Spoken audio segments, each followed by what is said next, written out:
people and folks and all of you. This is Taylor Ursula, and I am recording the first of what is hopefully monthly transit videos. And of course, Scorpio season's coming up, so we'll be starting there. You may feel like Libra season has been trash, and I am right there with you. Scorpio season will be full of difficulties as well, but it also serves to finally catalyze us into a way forward. So we've been very stuck, we've been very frustrated, we've been deeply triggered and traumatized, and probably revisiting old traumas, as well as seeing how this current time is also creating its own sense of trauma for us. So first and foremost, I love you, you're amazing, you're doing great, even if you're not doing great.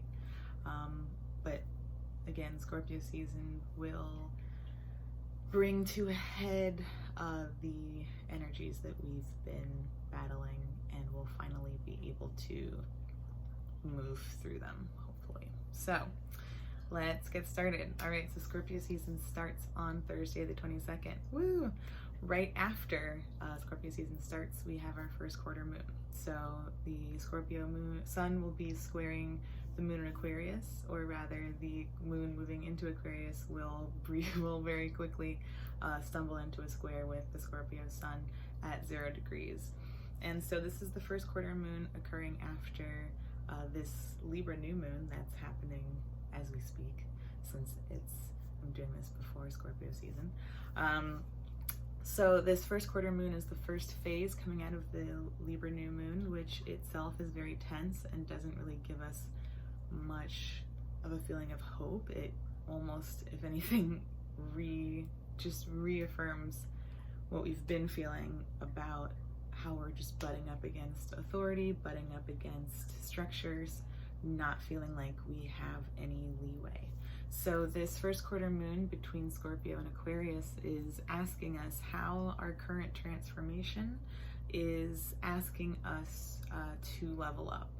And that may be a frustrating question when all we want to do is level up, and we are being met with resistance by the status quo, by what is in place. So this is definitely on a more personal level. How can I level up? How am I being asked to level up? Where have I released something superficial, maybe superficial needs or superficial ego identities, in order to focus on what I want for the future and what communities I want to align with. Shortly after that, we have Mars squaring Pallas in Capricorn. And there's this desire to just want to get on with it, but Pallas is asking us to pay attention to patterns, to keep studying and strategizing. Mars is like, I'm tired of this retrograde, I'm tired of being pushed around and bullied, and Pallas is saying, hang on, we're just going to there's more to study, there's more to take in here, we're not quite done with this retrograde. On Saturday the 24th, we're going to have Venus finishing up in Virgo, trine Saturn in Capricorn. And maybe some of you have felt a bit more self-stabilized since Saturn has stationed direct. And Venus moving through Virgo, even though in detriment, has been calling upon us to work towards ourselves, to put in a little extra work for our sense of stability, even though that's not necessarily where we want to be focusing or where we feel capable of focusing. So Venus trine Saturn is getting us to invest in the relationships that currently are stable or that are assisting us in remaining stable. It's giving us a chance to form a realistic perception of the people around us, as well as the obstacles that we face. And again, Venus in Virgo, getting us to kind of commit to ourselves and the work that we're doing, the day-to-day maintenance that we're doing. We're feeling positive and able to show up for that work for ourselves, trusting that it's taking us toward a long-term solution, that we're building something into our routines, our repertoires, our day-to-day world that is preserving the resources that we find sacred and helping us express ourselves in an affectionate but potentially practical way. It may not be the most outwardly romantic, but it's still a valid commitment to what it is that we feel has become important to us at this time. Mercury retrograde in Scorpio is going to meet with the sun at 2 degrees. And the same day, the moon in Pisces, or the moon rather, will enter into Pisces and quickly rise to trine both of these planets in Scorpio. And this is a potentially healing day. Mercury hitting the sun definitely speaks to revelations coming to light, especially as it's in retrograde, so they may not be fully formed revelations, but they are pieces of something that we had not yet seen that we are now able to merge into our identity, into our path as it currently stands. And the moon coming through helps us get in touch with our feelings in a way that makes them easy to express to others, as well as to digest ourselves. And so this really nice alignment happening for this moment allows us to hold space with others for our emotional expression as we are developing the language and the agency to bring certain things to the forefront. And it's giving us insight. It's giving us insight into our own behaviors, into the behaviors and feelings of those around us. And it might feel like for this moment, we're able to create a sense of balance between our heart and our minds. Information from the past may be surfacing, but again, it's something that we're able to digest, we're able to create space for, and even potentially share. The moon, shortly after that, is going to sextile Uranus, and that's going to ignite a desire for excitement.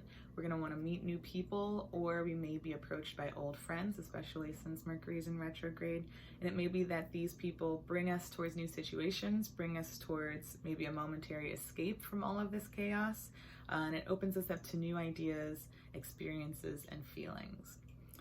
Something interesting happens on Tuesday the 27th, which is that Mercury retrogrades backwards into Libra the same day that Venus leaves Virgo and moves into Libra. Libra is the sign of domicile for Venus, so leaving a sign of detriment into being able to access its own resources, this may give us a boost that we need, maybe a feeling of brief hopefulness or of feeling resourceful, feeling like we're able to start communicating with those around us in a helpful way. Shortly after that, the next day rather, Mercury, still retrograde, is going to be trining Ceres in Aquarius at 28 degrees. And again, since Mercury is in retrograde and Ceres is leaving its recent retrograde, this may be a day where we're reviewing where we associate being loved with being understood. This is a line from Demetra George's book, Asteroid Goddesses, and I just love this line. Where do we associate being loved with being understood? This is also a time, since it's retrograde, to develop skills in which we can communicate with others what our nurturing needs are. Again, Demetra George explained this really well. So what are our nurturance needs? They've probably changed this year. The way we approach them has changed, hopefully. Maybe we're giving more space to them. Maybe we're honoring ourselves no matter what those needs look like, and we're finding a way to express those to people around us in a way that engages each party in empathy. There's different levels of being able to reach different people. Ceres in Aquarius is very sort of open-minded, and through that lens, we can maybe start bridging some gaps that we've been experiencing this year in our interpersonal relationships. Now, this full moon that we're gonna have, I'm sure you've heard all about it. Obviously, it is the second full moon in a month. We start at the month of the full moon, we're ending the month of the full moon. It's on Halloween, of course. This one's going to be intense. Building up to this full moon, the day before, the moon's going to be triggering Chiron, Mars, and Lilith in Aries. And it's going to be opposing Mercury in Libra. So it definitely seems that feelings are going to be rising to the surface, maybe rapidly since it's in Aries as well. And opposing Mercury, we're going to feel like our trauma is battling our logic. Our feelings are battling our ability to reason. We may feel really reactive. We may lump people together. We may feel that one person who is at the heart or the root of a trauma sort of becomes identified with a number of people. We're really clouded by this trauma that's coming up, and because we're reactive, we want to throw it somewhere at someone. It's going to be important to sit with our feelings at this time, really understand them before we try to unleash them onto somebody. However, because the moon and the sun are going to be caught in this this configuration with Uranus, it's going to be really intense. The sun will be opposing Uranus, the moon will be on Uranus. This may be, again, bringing up these old traumas, pushing us to jump to conclusions, making impulsive decisions, lashing out at people. We may want to push people's buttons. We may want people to push our buttons. We may be looking for a fight, or we may be subconsciously walking around ready to be triggered. There will probably be emotional surprises. This is pretty clear based on the current state of the world, of politics around us leading up to this election. There's more to come. We are not done seeing chaos, and it's going to feel really personal at this full moon. We may need to do some sort of radical revisioning. This is a phrase that Robert Hand used that I really liked.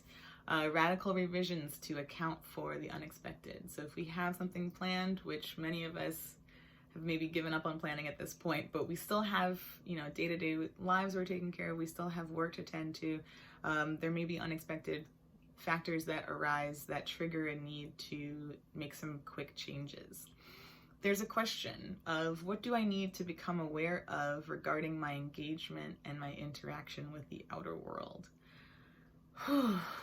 Clearly, this sense of being able to relate to others has become really contorted this year, based on how we've had to change and alter the way we relate to other people. And so this may be a trigger point of, okay, what am I seeing about myself based on what's happening around me that I really need to be looking at right now? The fun continues. Mercury in Libra is going to square Saturn on the 1st, so right after Halloween. And this is following up the Mercury-Saturn square that we already experienced back in, I believe it was the end of September. Yes. So we've already had this square, but Mercury is now retrograde. So this may be a time where we're able to really work alone. Things that we are tackling individually can be very fruitful because we're feeling pretty serious and focused. It's when we try to communicate with others that we may run into stumbling blocks, hit some frustrations. It could be that we're not really being understood by other people. It could be a broader situation where what we need is not being recognized by the structures at large around us. Continuing theme for this year. So there's an inability to negotiate. What we're trying to fight for is still delayed. Of course, where's our stimulus package? Why can't we halt this appointment of a Supreme Court judge? We're still stuck, y'all. So I think the best course would be to continue focusing on as much of your own work as you can, communicating with those who do understand you, talking to someone if you're feeling really pessimistic. This Saturn square can definitely continue to drive this point of feeling stuck, of not making progress, and can give us a really negative outlook on what's happening. So what we're experiencing is this sensation of still being part of the climb, still making our way towards something, and we're still not able to see above and beyond to the other side. So we don't really know what we're climbing towards, and we're getting tired. So again, focus on what you can practically deal with at this time, or just take some time for yourself. Just take some space to self-soothe. But try not to get into any fights that are too big for you to manage at this time. It's going to be frustrating. That same day, we also have Venus opposite Chiron at 5 degrees. So that's going to add to that feeling. We're going to have our values as they're evolving, this desire to be social, this desire for justice, trigger this old wound, this Chiron in Aries, this feeling of I can't initiate, I'm not able to assert my needs, I'm not able to go after what it is I desire because I still feel old shame, I feel current shame, I feel blocked, I feel rejected. So again, on November 1st, everyone take it easy, all right? Please don't beat up on yourself. It's gonna be a tough day. 2 days after that, though, on November 3rd, Mercury stations direct at 25 degrees of Libra. Woo! That is election day, as you all know. I'm sure you've all heard about that as well. It's going to be a tricky day. Mercury stations direct, but what does that mean? What are we going to find out from that? This is the same day that the moon is going to sextile Mars. We're going to feel a strong drive to take initiative, to push for what we want. We're going to be really tuned into that anger or that lingering lack of agency. It's also a day that the moon squares Neptune, so this is a pretty loaded set of circumstances. After that, the moon will be conjunct the North Node in Gemini, which some of you may know is also connected to Trump's Sun and North Node, so this is a really loaded day. The moon square Neptune may mean that we want to tune out for that day, because regardless of what the results are of this election, we're going to be burned the fuck out, we're going to be exhausted, and we might be terribly afraid of what's going to occur. So we may be more interested in fantasy than reality. We may be really caught up in some delusions. There's going to be a difficulty tuning into clear thinking. We're not going to be clear-headed. We're going to feel blocked. And it's an opportunity for subconscious influences to come up and overshadow whatever our current sense of reality is, which again, our current sense of reality is chaos. And so it's no surprise that on this very stressful day itself, we're going to be feeling a compulsion to escape. So more of what I said about the Mercury-Saturn square, please take time on this day to take care of yourself. Try to resist any deeply enabling self-destructive behavior. Do what you need to do for yourself at this time to rest, to ground yourself as much as possible. Find fantasy in a positive way. If it's a movie marathon, if it's getting lost in a book, if it's listening to music all day, just find positive outlets for that need to escape, because the need to escape is perfectly valid. It's just how we're going to do it that's going to impact our sense of groundedness moving forward. So the next day, after election day, the moon is the first to interact with Mercury, and they will trine that day. And so this is another moon trine Mercury. We just had one just as the sun moved into Scorpio right at the beginning of the season. So we have another moon trine Mercury, but at this time it's direct, so it may be whatever comes up at that first trine that we start speaking about, we now have more answers to. We're able to speak as well as we are able to listen in a supportive way. We're reconnecting emotionally with those around us and with ourselves, and also with the past. We're figuring out what from the past is coming up for us to finally reconcile now that Mercury is direct. On the 6th, we have Mercury square Saturn a third time, because Mercury squaring Saturn right before it stations direct means that it now has to square it again. It's a triggering month, but we're getting through it. So this luckily means that this is the third and final square in this series. From here we can move on. Mercury is now direct again, so we are still feeling like we're up against something, but at least we have more information. At least we know now what we can decide in terms of how to find a way around this structure or through this structure. So it's still a frustrating aspect, but it yields answers at least. And that kind of brings us to this third quarter moon. So we start getting answers to what we're frustrated about, and then the third quarter moon comes in Leo at 16 degrees on November 8th. This is going to be a moon of polarities. We're looking at fixed signs I mean, all month we're looking at fixed signs, so it's really about how we change and remain constant at the same time. So there may be a very, very black and white confrontation of, are we thriving or dying? What's happening here? Are we okay, or are we completely wrecked? Are we burning bright, or are we dissolving into embers? And the answer may be both, and it may be looking to where each of these events is happening in order to better understand how something is dying away from us, but also something else over here is growing more strong, is strengthening in its power. Can we use transformation and death in order to recommit to that which is unshakable within us? Venus is going to oppose Mars in retrograde at 15 degrees at November 9th, and that's going to be fun too. Mars is nearing its retrograde end though, so we're getting there. But at this time, we may be assessing where we're currently struggling to assert ourselves or to express our drive. This may yield a day or two of conflict. I want to know how I can address this suppression that I've been feeling. I've been feeling a lack of agency while Mars has been retrograde. My values are evolving as we go through this, and so I'm called to ask myself, what is the state of my ego currently? What is the state of our ego currently?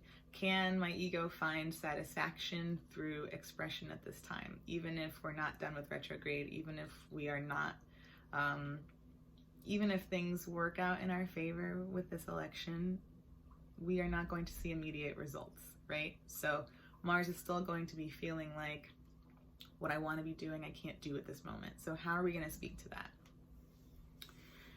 Mercury moves back into Scorpio the next day on November 10th, and it trines Ceres again. Nice. So once more, we're tuning into how we express our nurturance needs, but this time Mercury is direct, and both of these guys have moved into water signs. Ceres will be at 0 degrees Pisces. So perhaps we're more compassionate with our own needs. Perhaps we've started conversations about how to express our nurturance needs, and that may bring us to a place where we're eager to bond with another person about these needs through speaking these needs and speaking to these needs, addressing these needs. Jupiter and Pluto conjoin again. This is the final conjunction from the one we experienced back in April. So you may remember that April was when this current state of the world really set in. That is what other astrologers have affiliated with the sort of globalization of coronavirus. So even though we knew about it in March, it became widespread information in March, this conjunction in April was really what made it apply to everyone. So this is when Susan Miller has said that the second peak of this, or the second wave of this, will peak. I'll probably leave it at that. I think we're seeing that build up to that already. So everyone, please take care of yourselves. Okay. Friday the 13th, we have one in Scorpio season, and it's when Mars stations direct. It's also the same day that Venus trines the North Node. So this is just a big sigh of relief. This is when we finally start to let go of, or at least acknowledge and move through the several months we have felt now of pent-up aggression, lack of direction.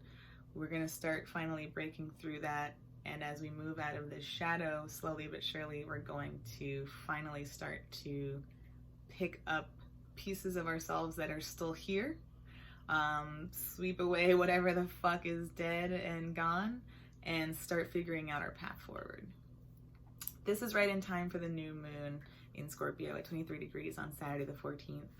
This moon and sun will be sextile Jupiter and Pluto. So we are coming to an understanding of what new power is.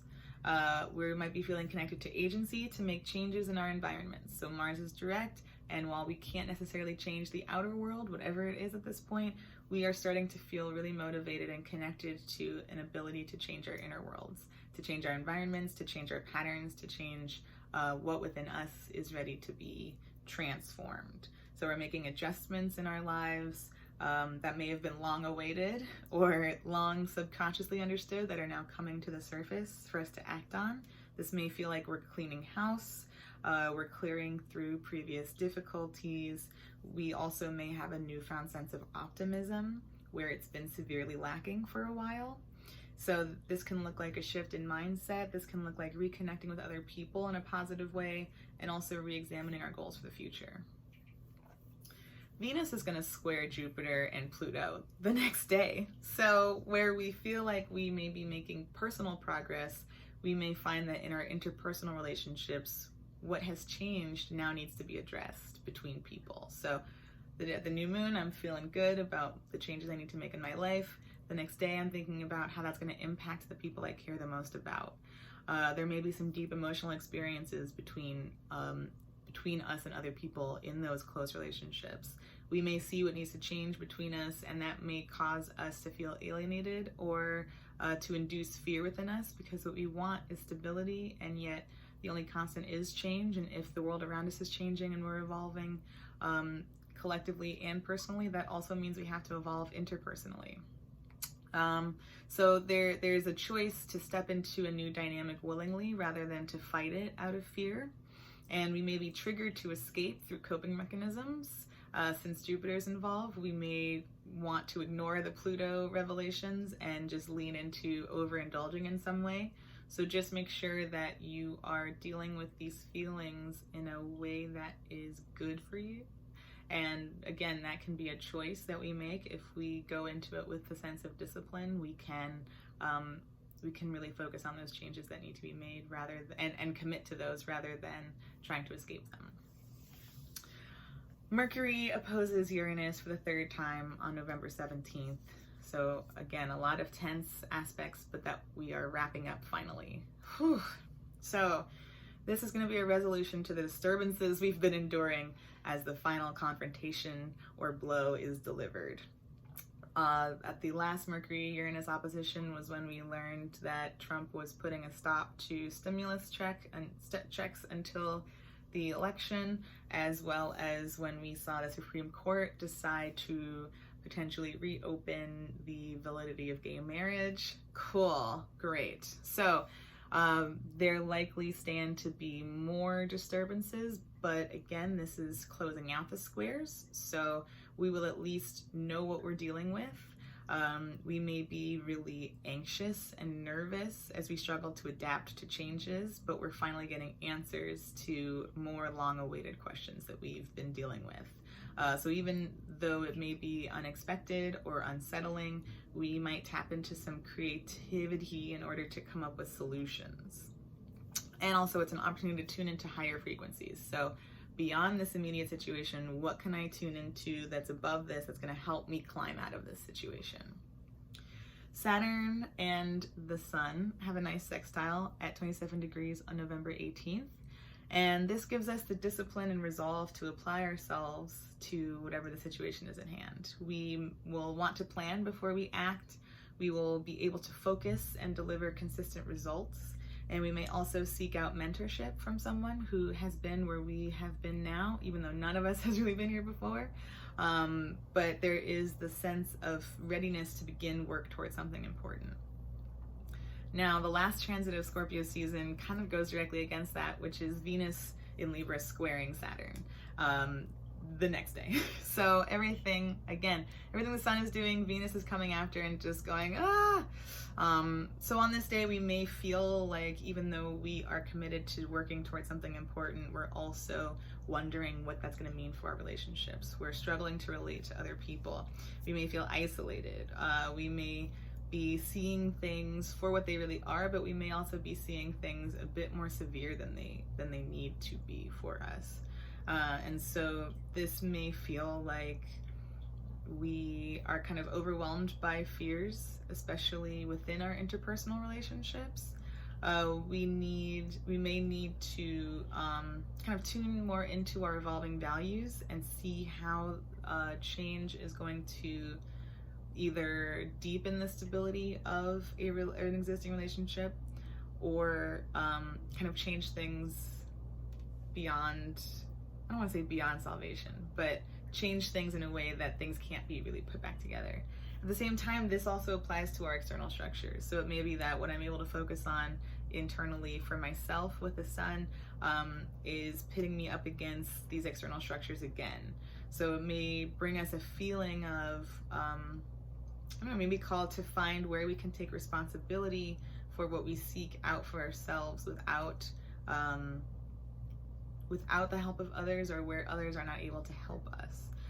It could be a time where we need to kind of get on top of whatever our fears are about the current limitations or about the current structures that we operate in, and determine for ourselves how we're going to stay connected to people, how we're going to still kind of fight for what's right. And that's it for Scorpio season. What a note to end on. But I hope that this is useful for you. And if you are interested in hearing more about these transits individually, tune into Astro Squad with me and Vanessa. Mondays on Instagram, Wednesdays on Crowdcast. We will definitely spend lots of time at length going through each of these as they're happening in real time, and we can all talk about it. All right, thank you so much for watching, and hopefully I'll see you next month for Sagittarius season. Ooh.